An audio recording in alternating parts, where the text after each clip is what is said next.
uma satisfação recebê-los nessa noite, todos que estão presentes, todos os apoiadores, pessoal do Rotary, pessoal da Prefeitura de Valinhos.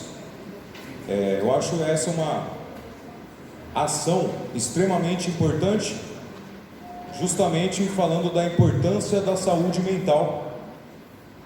Essa é a primeira de muitas, é uma parceria da Secretaria de Saúde, do Rotary Club, e é a primeira de muitas. Então hoje a gente vai começar com o Janeiro Branco, que é aí a importância da saúde mental, para fazer essa conscientização sobre a importância disso para nós, né? Tanto para nós, quanto para quem está conosco. Eu vou pedir para compor a mesa aqui, a Betânia Gomes de Souza.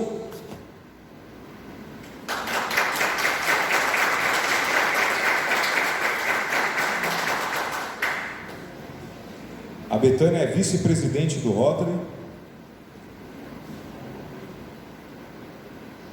Jarbas Gomes de Souza.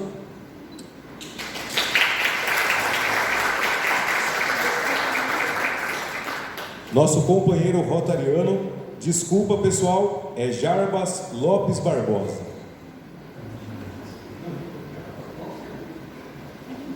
Kleber Bernardi, por favor.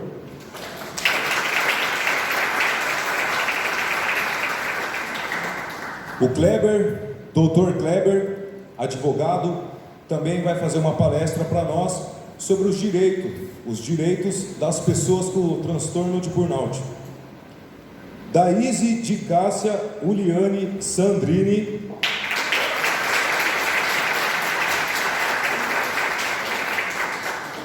Nossa palestrante aí de sucesso, ilustre psicóloga, aonde no Fundo de Solidariedade de Valinhos, no ano passado, também fez uma palestra aberta para o público geral. Luciana Pignata Brito.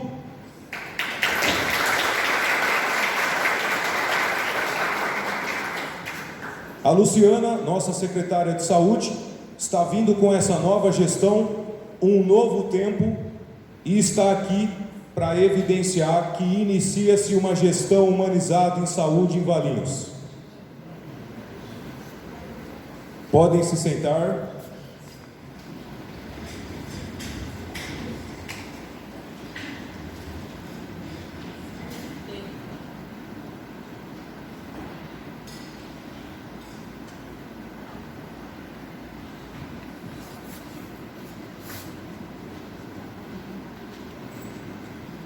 Agora eu passo a palavra para a vice-presidente do Rotary, a Betânia.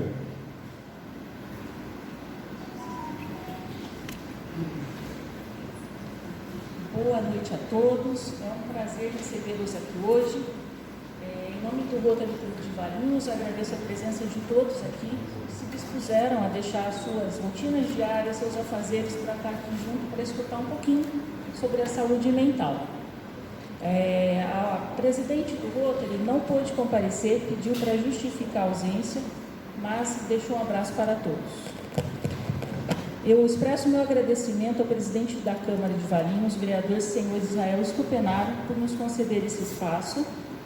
Em nome do vereador Edinho Garcia, que sempre atende nossas solicitações com muita atenção, cumprimento os vereadores Edson Secafim e Wagner Alves, obrigada pela presença. Em nome do companheiro André Vansan Silva, agradeço a todos os rotarianos pelo envolvimento na realização deste evento. Agradeço a presença da Rose Santos, da Secretaria de Segurança Pública, fez um lindo trabalho, continua fazendo junto às mulheres no projeto Guardiã Maria da Penha. Em nome da enfermeira Mara Siqueira, agradeço a toda a equipe da saúde mental do nosso município, que realiza um trabalho de excelência para a nossa população, não medindo esforços para atendê-los com grande dedicação e acolhimento. E a equipe participou ativamente nesse trabalho da nossa campanha Janeiro Branco. Em nome da secretária Luciana Pignata Brito, agradecemos a todas as autoridades demais presentes. Agradeço a parceria do senhor Jonathan da Rocha Santos e da senhora Pamela Letícia Borim Sarti, da empresa ShopSart Limitada, que nos ofereceu os mimos que serão entregues aos palestrantes. E, por fim, agradecemos aos palestrantes senhora Daíse de Cássia Uliane Sandrini, psicóloga, e senhor Kleber Bernardi, advogado, por compartilharem conosco suas vivências e conhecimentos. E agora eu vou falar um pouquinho da campanha Janeiro Branco, tá? O objetivo é auxiliar na sensibilização da população para a importância do bem-estar psicológico, identificando, prevenindo e trabalhando de forma ativa para que as pessoas tenham uma vida mais saudável e mais feliz. O mês de janeiro foi escolhido por ser o primeiro mês do ano e a cor branca representa um quadro em branco onde é possível escrever ou desenhar uma nova história em nossas vidas. E segundo o último relatório anual do Estado Mental do Mundo, que inclui 64 países, o nosso país é o terceiro índice pior de saúde mental do mundo. Então, com essas ações que pretendemos aumentar a conscientização por meio de palestras sobre a importância da saúde mental e emocional. Desejo a todos um ótimo momento para todos. Pessoal, continuando, desculpa aí, passo a palavra para a nossa ilustre palestrante, psicóloga Daíse Uliane.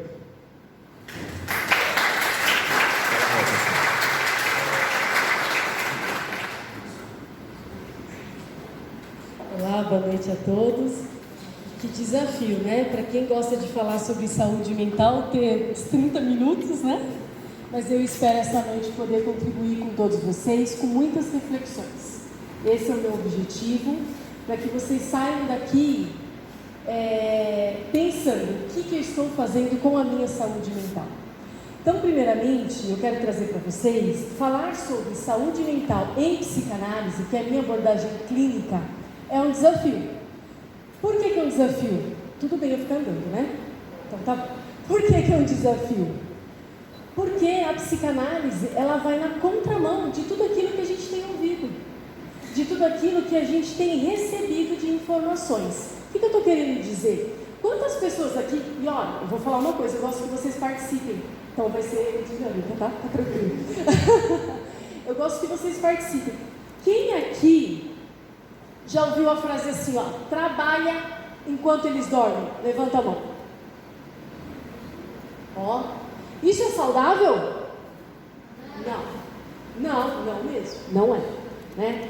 Então, o que é o adoecimento para a psicanálise? O que é isso? Do que a gente está falando? Percebe como todos nós somos atravessados pela nossa sociedade, onde a gente precisa ficar atendendo demandas enlouquecidas, principalmente na área da saúde. Eu estava conversando aqui antes de começar com a Mara. Cadê a Mara? A Mara, né? A Mara, tive o prazer de conhecê-la hoje também, conhecer um pouquinho também a nossa secretária de saúde, e elas estavam contando um pouquinho para mim, né? Como que é essa dinâmica na área da saúde. É enlouquecedora. Por quê? Porque hoje em dia, ao invés de a gente estar somente na questão da prevenção, nós precisamos, na maioria do tempo, apagar fogo. Não é assim? O tempo todo apagar fogo, atender as urgências que estão ali aparecendo. E em 1948, a Organização Mundial da Saúde, ela criou o conceito do que é saúde. O que é ter saúde? Aí ela definiu o seguinte: saúde é um estado completo de bem-estar físico, mental e social. E eu acrescento, e espiritual. Todo mundo aqui tem a sua espiritualidade? Levanta a mão. Tem, não tem? Então isso também faz parte do ser humano. Nós somos um ser complexos, não é verdade? Todo mundo aqui já sabe que é importante fazer atividade física? Para o corpo. A gente vai envelhecer com mais saúde, com vigor. Todo mundo sabe quão é importante a alimentação. Vai ajudar também, é outra face aí. A questão social, você ter amigos, você se relacionar, é muito importante também, correto? Só que essas relações também interferem na nossa vida emocional, não interferem? E temos também a nossa vida espiritual, que aí é subjetiva, é de cada um. Aonde eu quero chegar com isso? A psicanálise, ela vem trazer para a gente, só pontual, o que é a psicanálise? A psicanálise, quem criou essa visão do ser humano foi Freud. Ele descobriu que o homem é muito mais além que a razão. Nós não somos só razão. Nós temos também algo que ele nomeou como inconsciente. O que é o inconsciente?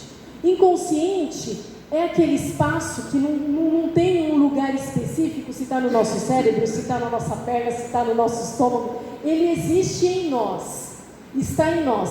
Mas é aquela instância psíquica, é assim que a gente fala, que ficam lá o quê? As nossas emoções reprimidas. Por acaso, aqui eu acho que ninguém reprime emoção, né? É o que mais a gente faz, não é verdade? E aí Freud descobriu que isso aparece, que essas emoções, elas voltam, como se fosse assim, fazendo uma analogia, para tirar uma satisfação. De que forma? Elas somatizam no nosso corpo. De que forma? Dor de cabeça, pressão alta, dor no estômago, alergias, doenças respiratórias. Ah, Daíse, mas aí você está falando de algo orgânico. Sim, mas dá para separar o que é orgânico da mente? Não. E Freud descobriu, lá em 1900 mais ou menos, que as mulheres, elas estavam adoecidas por conta do quê? Da repressão das suas emoções. Vocês já ouviram falar sobre conversão histérica? Quem já ouviu falar? Não é? O que é a conversão histérica? É a somatização das emoções que foram reprimidas. Então, para a psicanálise, o que é, na verdade, o adoecimento? O adoecimento, ele é o quê? Ele vai variar, ele vai depender da quantidade e da intensidade das nossas emoções, que são dirigidas a alguém, a um objeto, a um lugar, a um trabalho. Então, o quanto que nós estamos investindo libidinalmente, por quê? Porque as nossas emoções, elas são energias. Estão comigo? É uma força aqui dentro, não é? Quando você sente raiva, o que você tem vontade de fazer? Carinho? Não, você tem vontade de arrebentar alguma coisa, não é verdade? Isso é uma energia. E essa energia, ela precisa sair. Quando a gente não dá essa forma de canalização, de que forma pode ser? E aí eu já estou falando da prevenção. Você falar, você poder conversar com a pessoa. Se você não pode conversar com a pessoa, análise pessoal. Quem aqui faz terapia? Levanta a mão. Ê, delícia! Gente, isso é bênção. Isso é muito bom. Por quê? Porque a gente precisa ter o autoconhecimento. E Freud descobriu isso, que quando nós falamos, o nosso inconsciente, aquelas emoções que foram reprimidas, elas vão saindo através da linguagem. E a linguagem verbal ou a linguagem somática do corpo. Então, o quanto é importante nós termos o autoconhecimento. Vocês percebem? Porque se isso aqui não funciona, o resto vai funcionar? Você vai ter vontade de ir para a academia? Você vai querer comer saudável? Não. Tem pessoas que quando está muito estressada, e aí a gente fala assim, tem muita ansiedade. Em psicanálise, a gente não entende a ansiedade como uma doença.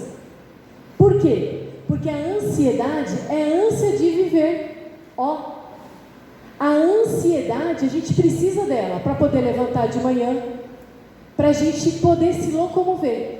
O que adoece é a intensidade de energia que é colocada em algo. Aí acontece a crise de pânico. Aí sim é um adoecimento. Percebe?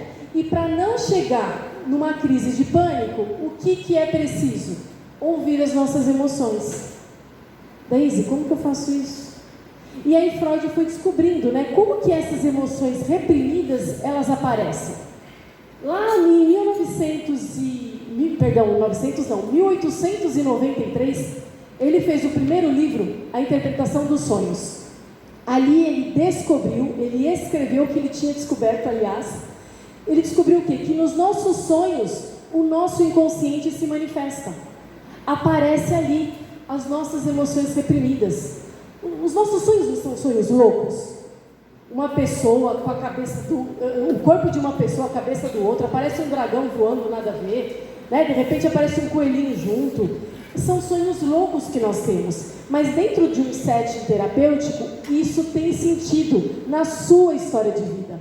Olha que louco! Então Freud descobriu que o inconsciente se manifesta nos sonhos, se manifesta através das nossas falas, quando nós estamos falando. Já aconteceu assim de você falar uma coisa e você não queria ter falado aquilo, mas escapar?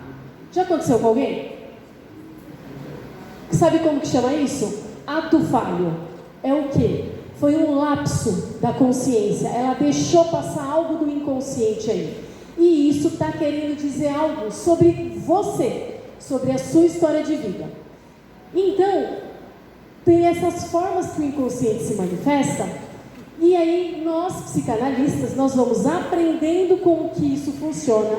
Primeiro, com a nossa análise pessoal, eu também faço análise. Aliás, eu fiz análise por 14 anos.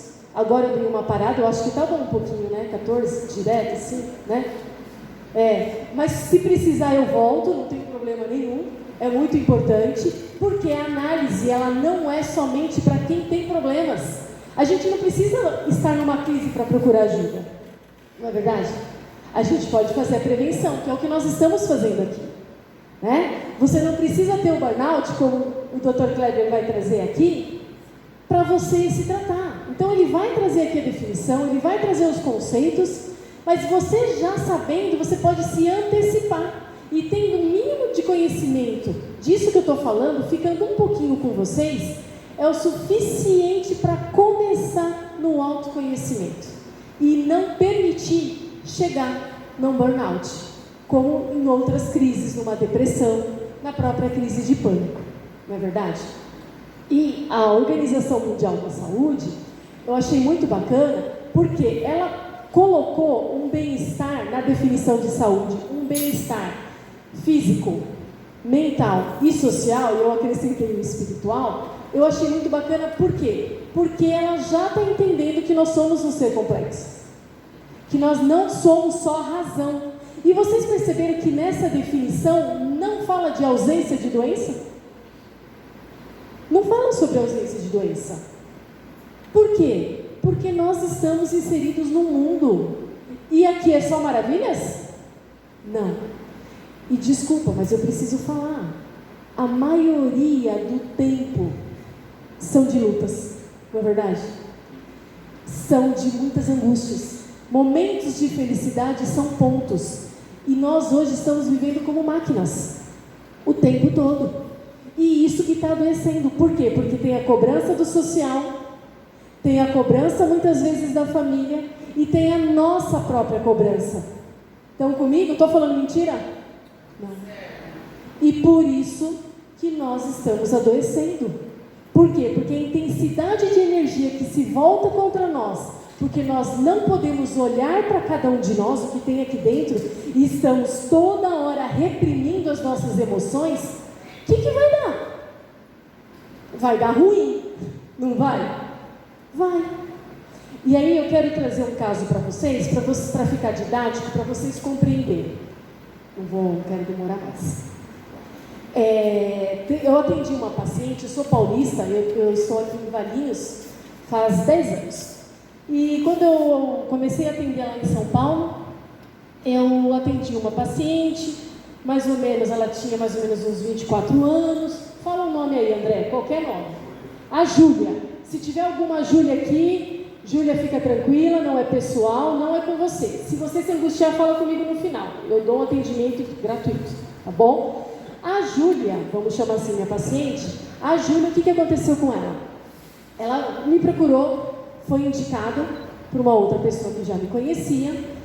Eu vou falar por cima assim, e eu posso falar do caso dela, eu tenho a permissão dela, lembrando, porque nós temos ética profissional, e eu pedi essa permissão para ela, tá? Sempre eu falo do caso dela, porque é muito interessante.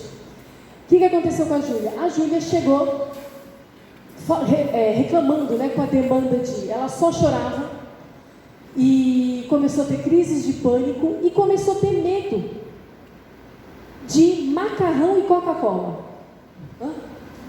Macarrão e Coca-Cola. Como assim?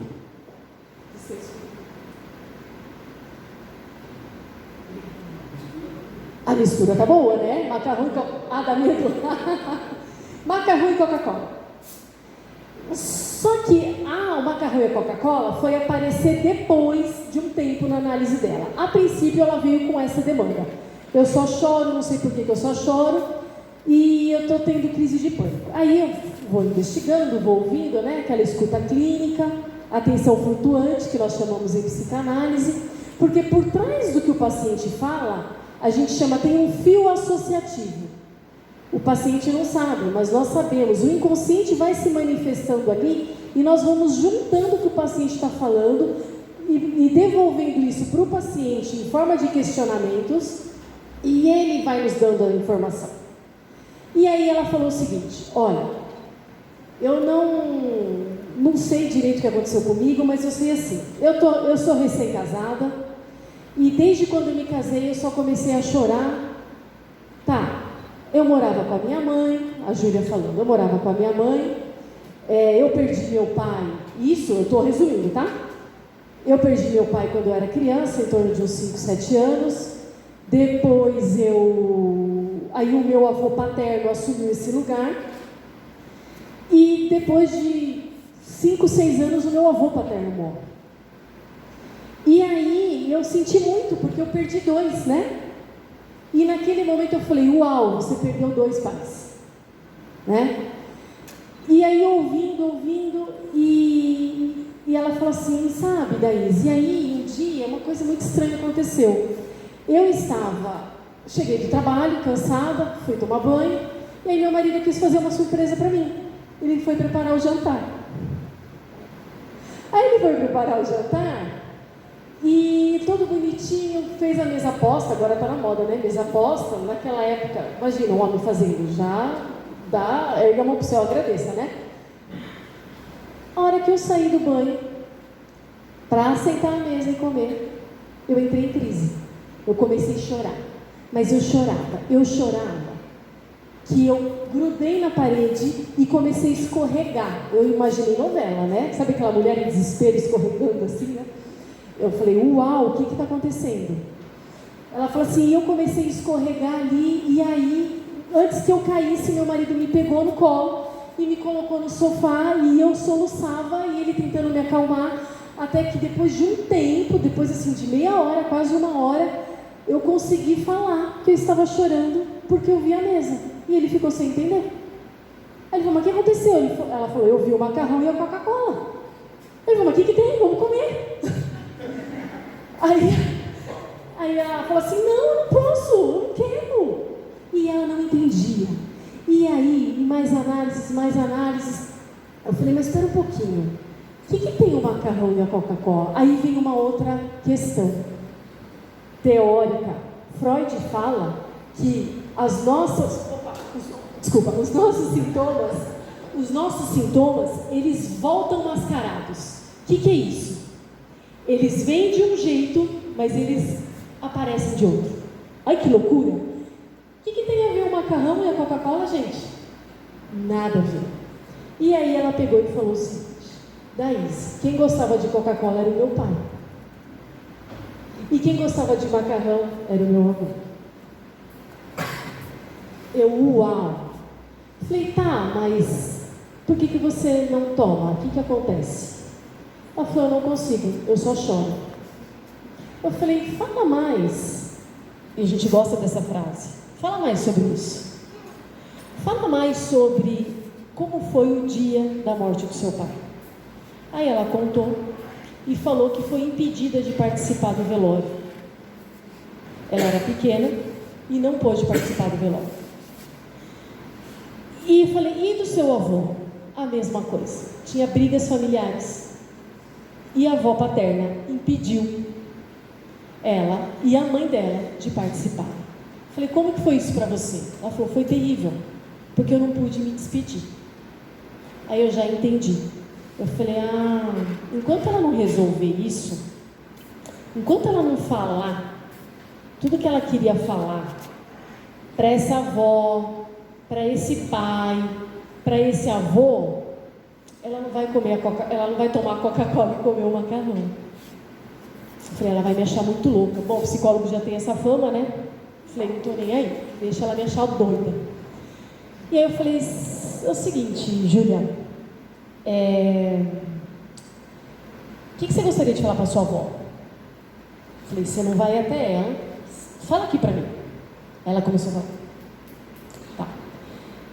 O que você gostaria de falar para o seu pai e para o seu avô? Ela chorava e começou a falar. Tudo. Que ela estava sentindo sozinha, que ela foi deixada, tudo isso, né? E eu ali, emocionada, claro que não desesperada, mas emocionada.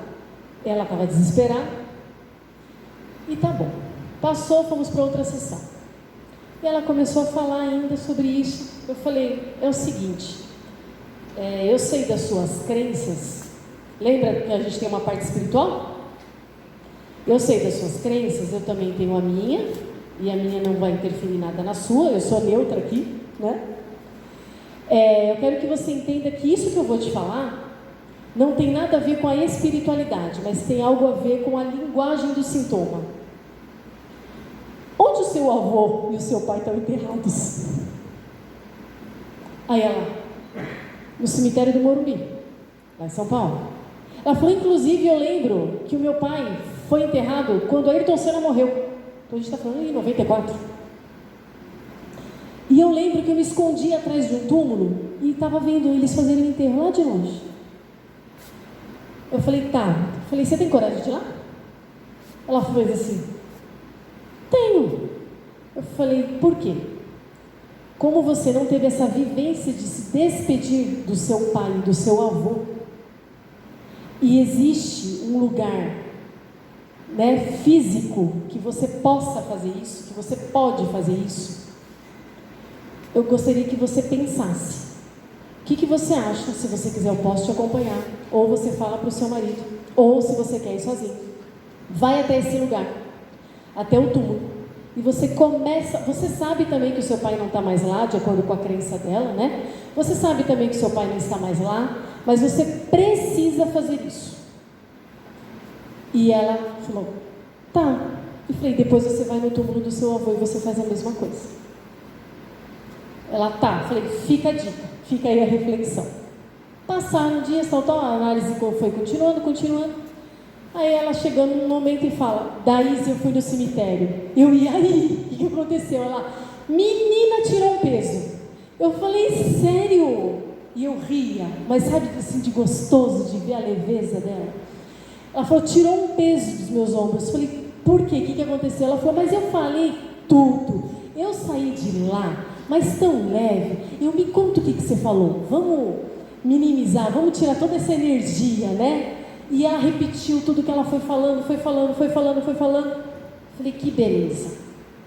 Falei, esse sintoma vai parar. Passou mais um pouquinho, ela falou, Daís, eu vou precisar encerrar a análise, não vou mais poder fazer. Eu estou grávida. Aí eu fiquei muito... Olha que interessante, né?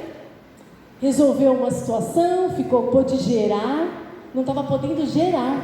Olha que interessante. Pôde gerar, ela falou, e aí eu vou sair do meu trabalho, então eu vou dar um tempo. Eu falei, tudo bem, quando você quiser, estou à disposição. Foi embora. Falei, poxa, né? Tudo bem, né? Uns plantam, outros colhem. Que bênção, quem é quem planta e colhe também, né? E tudo bem. Passou um tempo, eu encontrei com ela num lugar, numa instituição, que nós duas estávamos. E ela, quando ela me viu sentada lá, ela foi correndo, bateu aqui e falou, Daís, eu olhei para ela, um barrigão desse tamanho, mas a coisa mais linda ela vai. Daís, deixa eu te contar. Eu falei, o quê? Ela falou assim, você não sabe quantas vezes eu no mercado com o meu marido, quando eu chegava no caixa, ele falava, você vai levar macarrão e Coca-Cola? Ela falou assim, nossa, eu não percebi que eu peguei. Não, mas vou, a gente leva e deixa na despensa. Ela falou, o que foi que aconteceu? Eu comecei a fazer. Chuta qual é a comida que eu mais como na minha gestação? Macarrão e tomo Coca-Cola. Gente, não teve como, eu chorei. Mas eu chorei ali com ela. Falei, que coisa linda, né? Tudo isso para ilustrar para vocês, é verídico, aconteceu. Tudo isso para ilustrar para vocês como que as nossas emoções, elas funcionam.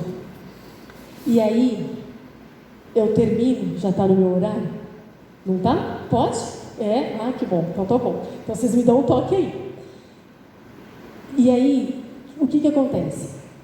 Ela compreendeu, o sintoma dissolve, sai. E ela pode realizar aquilo que ela gostaria de realizar.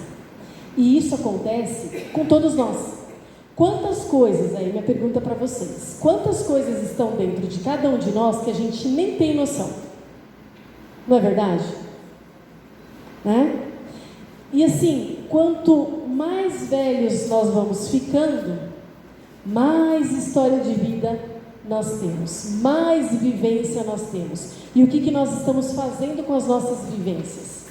Nós estamos engolindo as emoções, né? E fazendo o que com elas? Então, fica aqui a minha reflexão. Preste atenção nas suas emoções. Eu estava ouvindo várias pessoas, como eu disse, antes de subir aqui, e eu ouvi assim também, né? As pessoas não olham umas para as outras. Elas não olham nos olhos das outras. Elas não querem saber se a outra pessoa está bem ou não está. Não é verdade? Sabe aquele assim, oi, tudo bem? Tudo bem, e você? Só por educação? Por que está acontecendo isso? A pessoa é culpada sozinha? Não. Todos nós somos. Por quê? Porque nós não estamos parando para se olhar. Porque nós sempre seremos atravessados pela nossa cultura e pela nossa sociedade. O que nós estamos fazendo com isso? Até quando nós vamos ficar apagando fogo? E aí entra um detalhe muito importante, não vem ao caso, mas eu só quero... Vem ao caso, aliás, é que eu queria fazer um discurso só sobre isso, porque é algo que me revolta, a questão dos diagnósticos. Os diagnósticos aumentaram ou não aumentaram? A medicação aumentou ou não aumentou? O que é mais fácil hoje? Tomar um remédio ou fazer análise? O que é mais fácil? Tomar um remédio.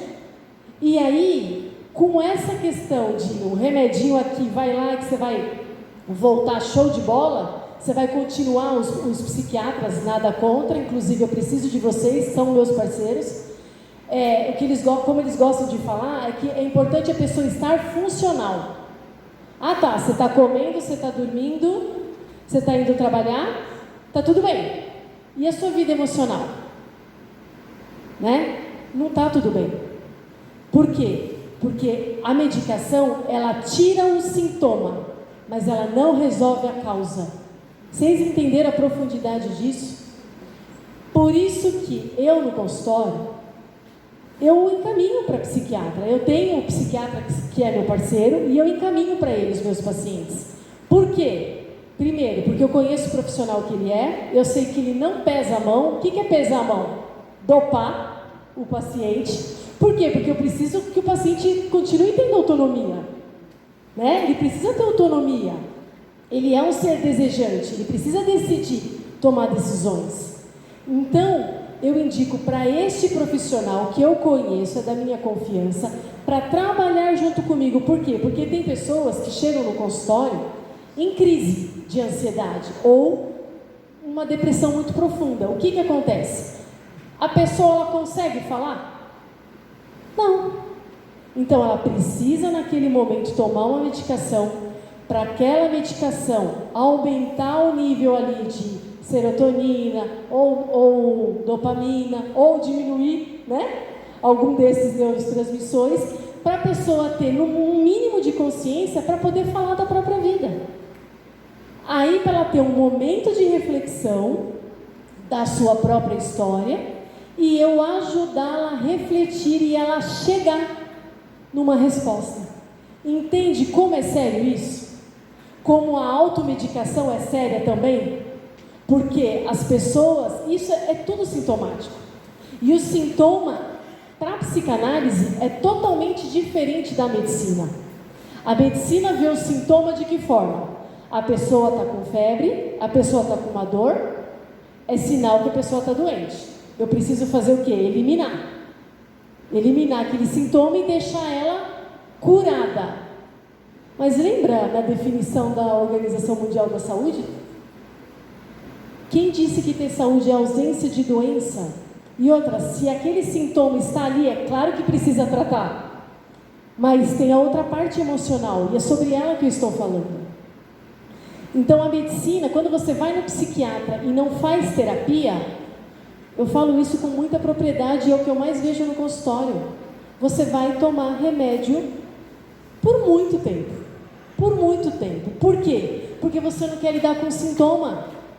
E o sintoma para a psicanálise é totalmente diferente. Por quê? Porque o sintoma para a psicanálise, ele é a manifestação do inconsciente. Lembra aquele sentimento de tristeza que você reprimiu? Como que ele vai aparecer? Através do sintoma. Um exemplo didático para isso, a criança. Uma criança, acho que todo mundo aqui já ouviu falar ou já teve essa vivência. Uma criança que de pequenininha ou até grande se afasta da mãe, o que acontece com ela geralmente? Tem febre, não é isso? E de repente vai ver o que acontece no corpo, não tem nada, não está acontecendo nada, ou de repente até faz algo orgânico, mas emocionalmente o que aquilo quer dizer? Ela está falando de um desamparo que ela está sentindo, ela está sentindo desamparada. E aí precisa ser acolhida, precisa conversar com essa criança. Se ela não tem maturidade para acessar, né, esse acolhimento, você vai fazer no concreto, você vai abraçá-la. E aí tem outras formas. Então você percebe que o sintoma para nós, quando chega um paciente para mim, que está totalmente medicalizado, eu fico olhando assim, dependendo do paciente, eu falo, olha, quando que você começou a tomar a medicação? Ah, tem 2 dias. Então faz o seguinte, a gente marca para a semana que vem, e aí você volta aqui e a gente vai conversar. Por quê? A pessoa está dopada. Ela não consegue acessar a própria vida, a própria história. Entendem? Como isso é perigoso, a automedicação e uma dopagem aí, né? Um médico que pesa a mão. E o quanto isso é importante para você também não se permitir ser medicada dessa forma. Porque você é um ser, você existe. E você precisa continuar tendo autonomia. E aí, eu vou encerrar aqui, deixando essa reflexão. Você que não faz análise, ou que já fez, e se passar por algum momento, sentir a necessidade de pedir ajuda, peça. Como a Betânia falou aqui no início sobre o janeiro branco, né? O que simboliza o branco? E olha, gente, eu vou falar uma coisa para vocês. Olha a sintonia, ninguém combinou a cor, viu? Ninguém combinou. Chegamos aqui e estávamos assim, a secretária, a Betânia e eu. Olha que incrível isso, né? Como a Betânia falou, o janeiro branco, por que o branco? Porque o branco representa um quadro, uma folha em branco. Imagina que essa folha em branco é a vida de cada um de vocês. E por que janeiro? Porque é o início do ano. E no início do ano nós costumamos fazer projetos, planos para o ano todo. Então, coloque. Pense com amor e carinho. Coloque aí, na sua folha em branco, na sua vida. Priorizar a sua saúde mental. Olhar para ela, olhar para aquilo que você está sentindo, perceber o que você está sentindo e não ficar reprimindo o tempo todo. Lembrando que quando nós reprimimos não é algo voluntário, para vocês não ficarem angustiadas, tá? A repressão ela é natural, ela acontece naturalmente na nossa psique. Por quê? Porque é uma forma de nós sermos protegidos da dor. Tudo aquilo que gera intolerância, repugnância, sofrimento para a nossa consciência, automaticamente o nosso cérebro reprime, para a gente não lidar com aquilo. Só que ficar o tempo todo não querendo lidar com isso, lembra a definição de sintoma para a psicanálise, que é a quantidade e a intensidade dos afetos que nós colocamos em algo ou alguém, aí essa energia ela fica muito carregada dentro de nós e ela precisa sair. E sair de que forma? Somatizando. Então, fica aqui uma reflexão. O que você está fazendo com a sua saúde mental? Obrigada pela atenção de todos.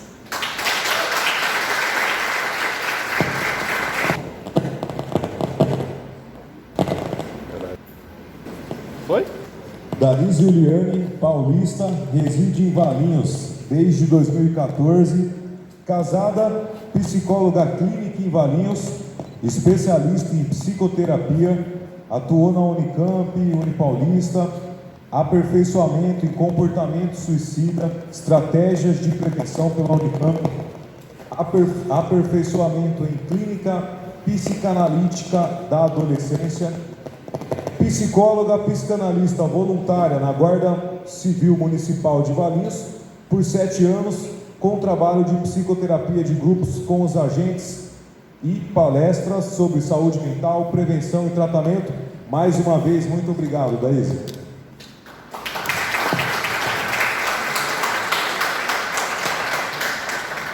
Advogado rotariano com formação em Direito e curso de extensão e especializações acadêmicas em contratos, licitações públicas, Direito de Famílias e Sucessões, Júri, Direito Médico e Saúde, mestrado em Administração de Empresas, possui experiência profissional na área privada, onde atuou em escritórios, departamentos jurídicos de empresas nacionais e multinacionais, atuou também na área pública em diversos municípios, sendo secretário de Assuntos Jurídicos Institucionais, secretário de Assuntos Internos, entre outros cargos de nomeação de direção no âmbito de diversas secretarias municipais.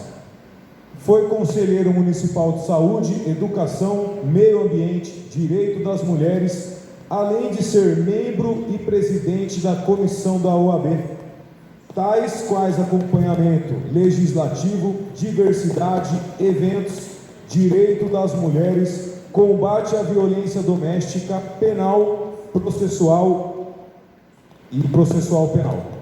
Possui títulos de honrarias públicas, sendo comendador, cidadão honorário, cidadão homenageado pela Assembleia Legislativa do Estado de São Paulo, já foi presidente do Rotary Club, presidente do Rotaract Club, entre outras nomeações e funções sociais. Então, aqui, para mim, quanto para vocês, é um extremo privilégio tê-lo aqui como palestrante.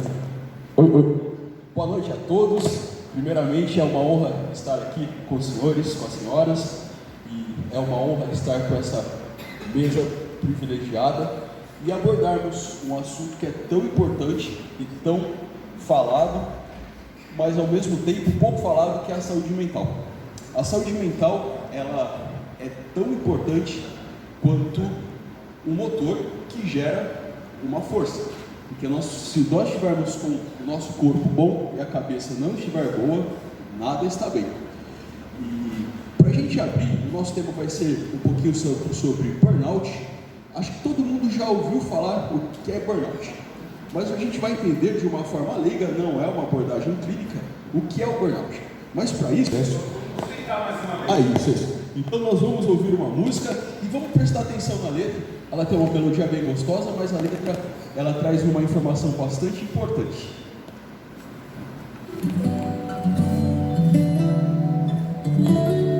Olha onde a gente chegou, e o tanto que a gente ralou, o tanto que a gente suou, foi tanto sacrifício que a gente fez. E ter problema nunca foi problema, no fim das contas quem é que não tem?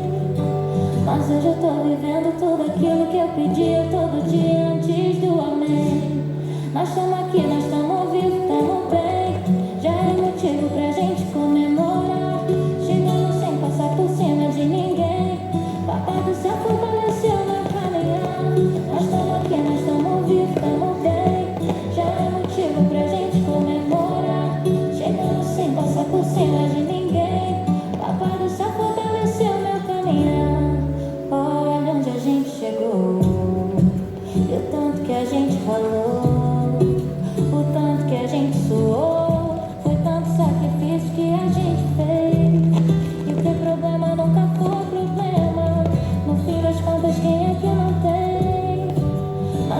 tô vivendo tudo aquilo que eu pedia todo dia antes do amém.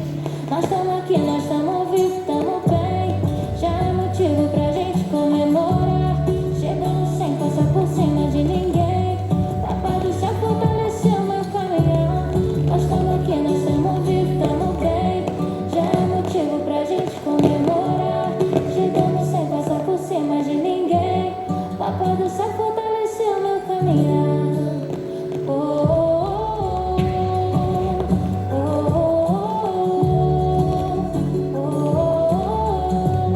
Papai do céu fortaleceu meu caminhar.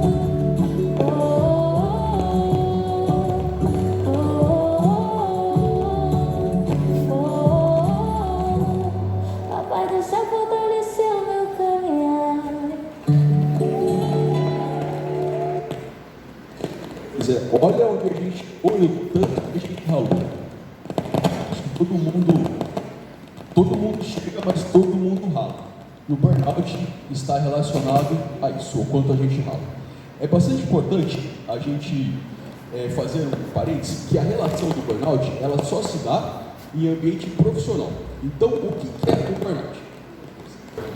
O burnout, ele é um momento que a pessoa ela está num esgotamento mental, que isso atrapalha o seu físico, o seu desempenho físico. Esse esgotamento mental, além de atrapalhar a sua produtividade, a sua saúde física, ela tem um aspecto bastante importante, que é o emocional da pessoa. Então, o que acontece?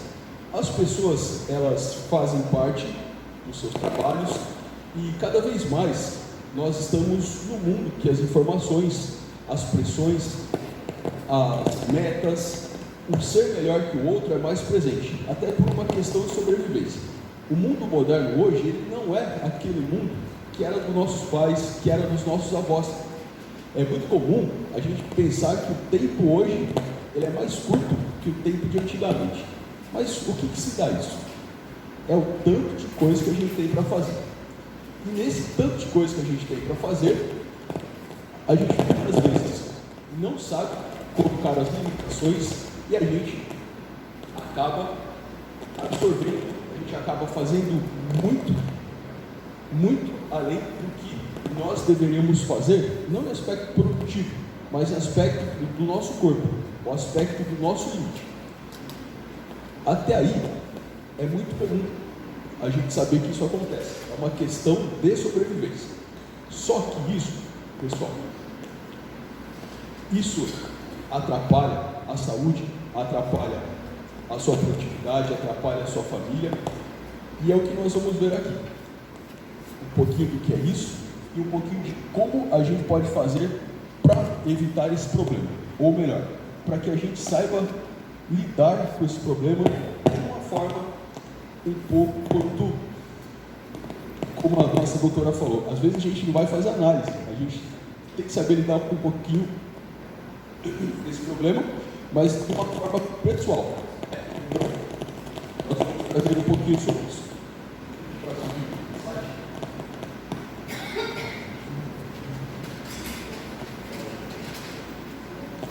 Então, a exaustão emocional, ela refere-se ao esgotamento físico-mental que leva a gente a uma sensação de sobrecarga emocional.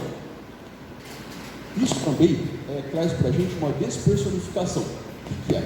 É o envolvimento de um distanciamento emocional de pessoas ou situações. De pessoas ou situações que resultam em atitudes negativas ou atitudes cínicas, atitudes que trazem um contexto que não é produtivo, que não é legal.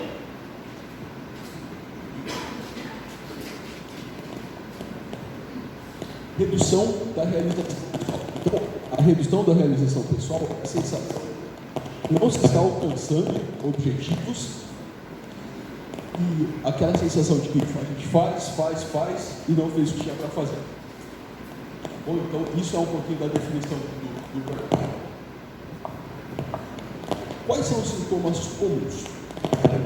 Os sintomas comuns são a fadiga crônica, que que é a fadiga crônica?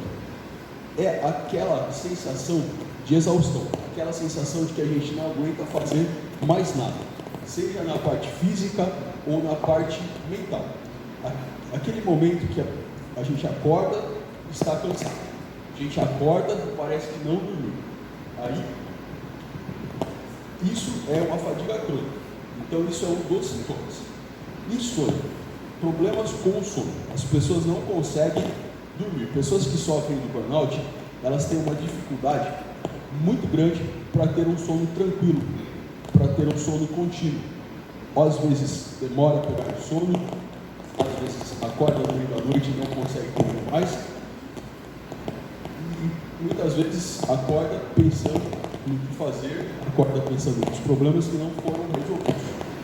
E primeiro, iniciativa. E o que traz, pessoal, a causa do burnout? A causa do burnout é quando a gente tem carga de trabalhos excessivas, quando a gente trabalha com pressão, quando a gente trabalha com meta, quando a gente trabalha com cada vez a gente tem que alcançar maiores resultados. Então isso traz uma carga de trabalho excessiva, seja na sua condição física ou na sua condição mental. Daqui para cá, eu não consigo A ficar. falta de controle.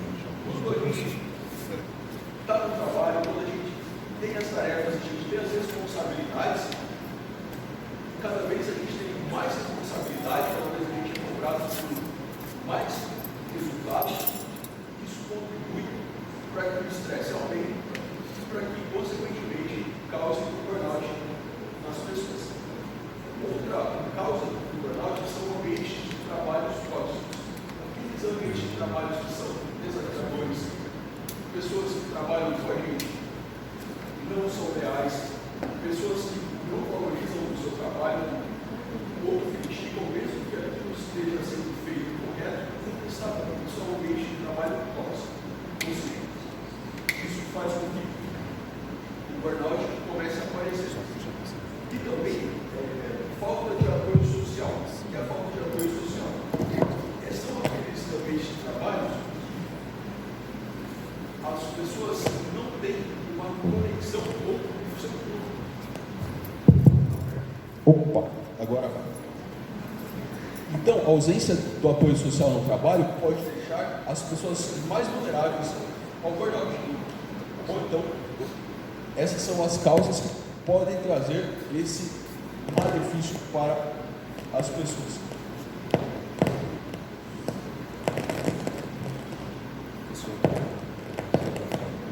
Então, fatores de estresse no nosso trabalho, né? São ambientes de trabalho desafiador, aquele ambiente competitivo, aquele chefe que coloca uma pessoa contra a outra, sempre para digladiar, para que um seja melhor, para que um conquiste mais resultados que o outro.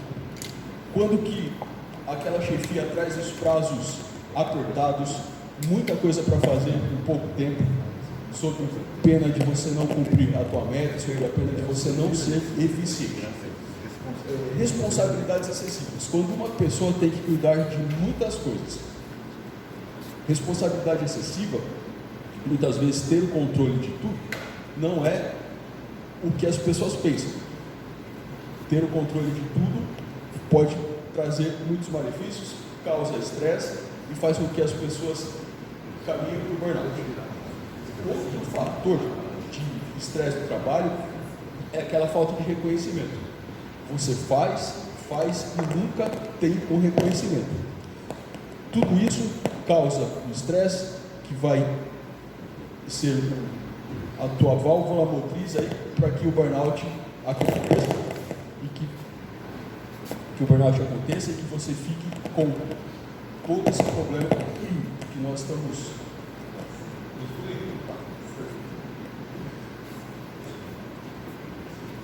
falando. Mas aí, pessoal, de todo esse cenário,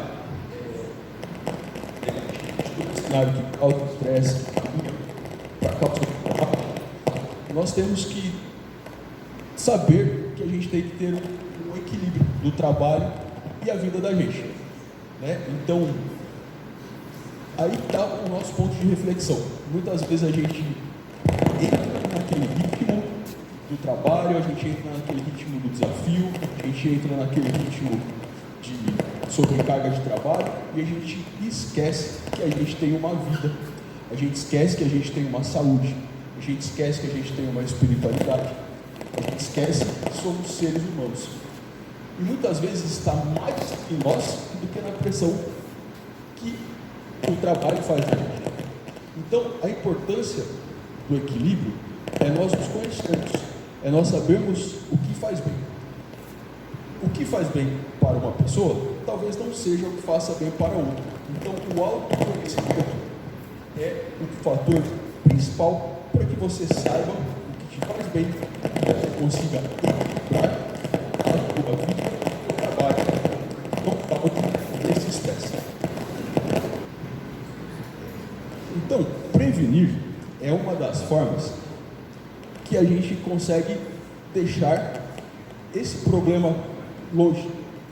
Prevenir é uma das formas inteligentes, é uma das formas que você não entra no problema e que você não passa a ter o burnout.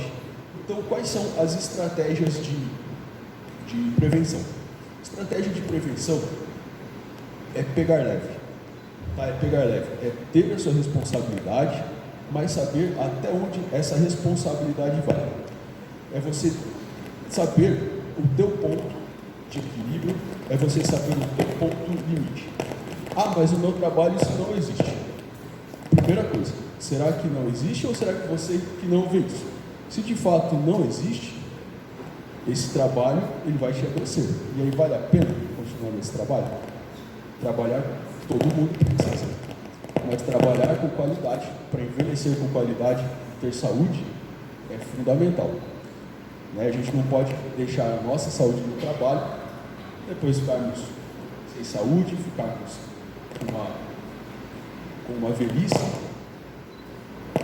que não seja sadia, que não seja digna, causada pelo trabalho. Então, a reflexão sobre isso é muito importante para que saibamos até que ponto aquilo está valendo a pena, certo? Então, identificar os sinais.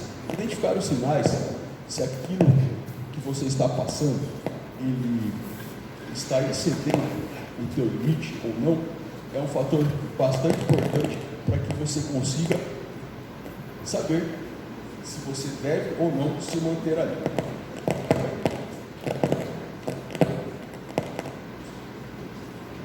Então, quais são as estratégias aí, pessoal, de prevenção?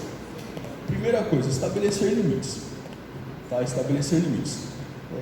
Não é toda hora que você precisa estar no seu WhatsApp, não é toda hora que você precisa atender ligação do seu trabalho, não é de noite, de madrugada, como isso tem se tornado cada vez mais comum.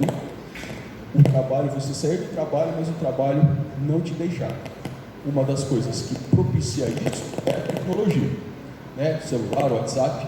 Então você está ali no seu recanto, está ali com a sua família, chega a mensagem no trabalho, você fica assim, poxa, eu tenho que responder porque é meu chefe, eu tenho que responder, senão eu não vou ficar bem. Não, estabelece limites. Aqui é meu horário, aqui é minha família, agora eu não vou cuidar disso, certo? Muitas vezes a gente se precipita e acha que o mundo vai parar se a gente não fizer aquilo no trabalho naquele momento. Mas muitas vezes não é bem assim não. Muitas vezes estamos afoitos e queremos fazer com que seja resolvido algo que pode esperar. Então estabelecer um limite é algo inteligente e algo necessário. Tá certo? Praticar o autocuidado. Praticar o autocuidado. Você fazer alguma coisa que te ajude a reduzir o estresse. Isso pode ser o que você gostar. Pode ser um exercício físico, pode ser aprender a tocar um instrumento, pode ser estar na roda de amigos, assistir uma série, ler um livro. Isso é praticar o autocuidado. Mais uma vez, temos que nos conhecer para saber o que nos faz bem. Certo? Buscar apoio social. A interação social, a conversa com as pessoas é muito importante. A gente nós temos sempre que ter uma rede de apoio. O que é rede de apoio? É uma palavra um tanto quanto nova.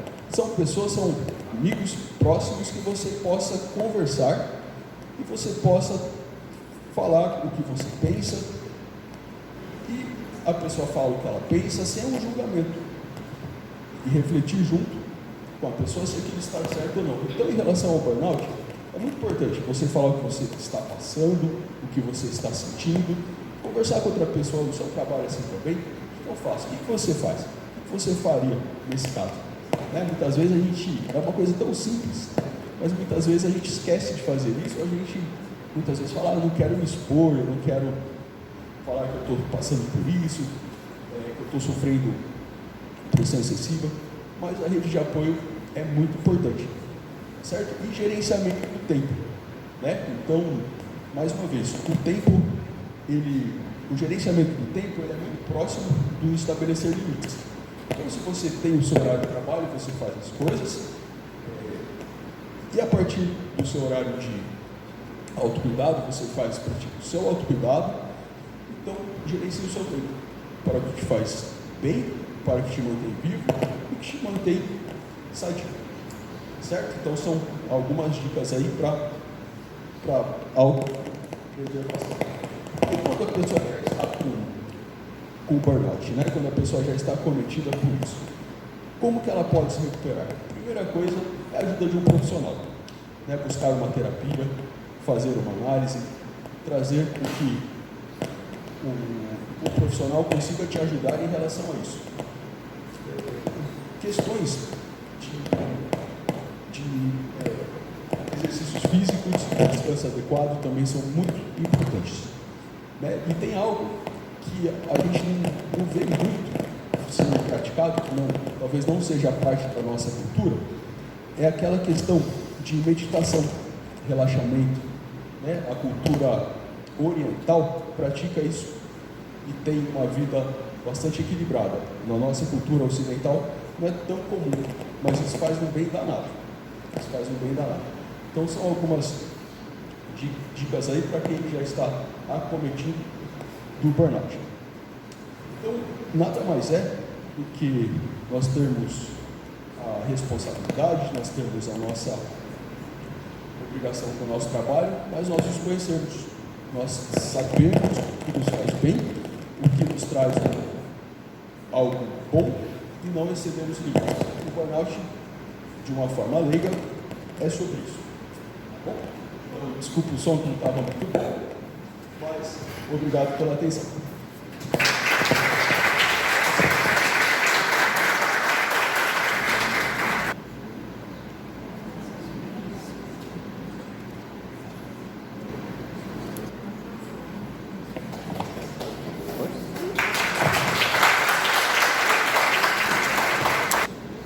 Que privilégio ter essas palestras com esses profissionais. Agora eu passo a voz à Betânia, vice-presidente do Rotary, que ajudou aí para que tudo acontecesse também. Eu tenho preferência no microfone.